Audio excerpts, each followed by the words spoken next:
thank all of you. I'm pleased to be a part of this hearing today. And I'll start off with Dr. Redfield. I'm not sure if you're aware, Dr. Redfield, but I'm abiding now by the CDC guidelines. I was made aware on Monday that I had been exposed to somebody who tested positive for COVID.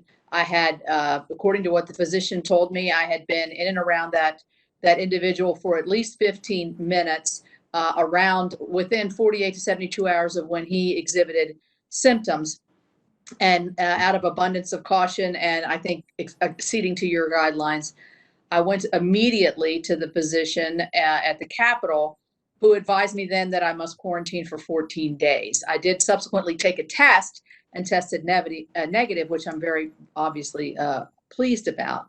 But I want to ask you, are your guidelines on quarantining, for those of us who are quarantining, following the rules, what kind of success does that bring in terms of isolating and containing the spread? And do you further recommend further testing as people are coming out of their quarantine? And at what points of the quarantine would they need to get retested if that's necessary? Well, first, I want to thank you for setting the example and embracing these guidelines. Although misinterpreted some of the changes that we put in our guideline, the whole purpose of those guidelines was to engage the public health and medical community back into the decisions when people get tested. So as was talked about earlier, there was the appropriate public health action. So the test led to an action. It wasn't just a test. And so I want to thank you for setting that example. The reality is, if you've had close contact, it could take 7 days, it could take 10 days, it could take 12 days before you turn virus positive. That's why we have our current recommendations based on the data we have for isolation for 14 days. And as we get more data, that may change, but the reality is the data that we have today, we still support the 14 days of isolation.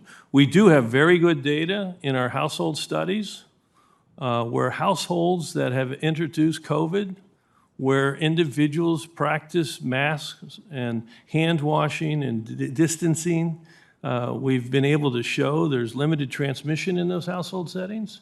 And in households that didn't, we've seen attack rates of 20%, 30%, 40%, 50% within the household. So again, that's where the state of knowledge is right now.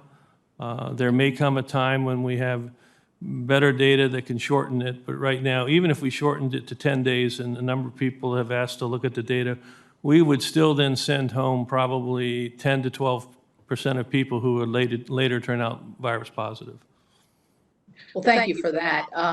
Admiral Giroir, Dr. Redfield brought up an issue that I know is cascading across the country, and that is, as some of our colleges and universities are opening, the incidence in testing and the incidence of positives have gone way up because of some behavioral issues and just the whole atmosphere at times in a college and university setting.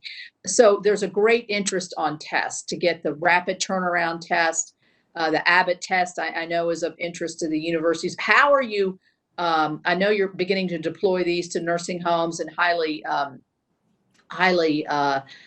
challenged communities, which I applaud. But how do you deal with a college and university setting in terms of testing, and what do you recommend here? What do you see in the future? So thank you for that question. Universities generally have a very substantial capability to do testing in their research laboratories, in their veterinary diagnostic laboratories. Senator Durbin, University of Illinois, is one of the real leaders in being out front. So we have had multiple calls, seminars, technical webinars to allow the universities to turn on their research equipment. We've done the CLIA waivers, we've done all of that to really use that to support testing. Eventually, we want to get to a point that rapid point-of-care tests are available for everyone, but 50 million a month doesn't go into 300 million people. So what we're advising universities is to use those rich resources that have been funded by the NIH, that they have, to use them A nursing home can't do that. Many Right. universities using their veterinary laboratories, which are very successful. And again, University of Illinois has done just really tremendous. We had them on one of our leadership calls as an example, telling the rest of the country. Thank you very much. And just in closing, I know my time is up. I am concerned, Dr. Redfield, as we talked about before, the rise in overdose and overdose deaths during this pandemic is extremely alarming. And I'm very concerned as we keep moving forward, what kind of impacts this is going to have on on the addiction community. You and I have talked about it. We got to keep our eye on it. Thank you so much. Dr. Redfield? Yes, I couldn't agree with you more. I mean, we've seen an increase, almost 18% now in our overdose, suspected overdose submissions into hospitals. Clearly, the isolation that's been associated, also the ability to get access to the proper pain control when a lot of the medical services cut back. CDC recently did a survey, and it actually shocked me. Just a survey across our nation found that 31% of adults reported now significant anxiety and depressive disorders. So this is a significant comorbidity that has been negatively influenced by the COVID response, and it is something that we have to continue to double our efforts to try to prevent death from overdose. Thank you, Dr. Redfield. Thank Thank you, you. Senator Capito. Senator Shaheen.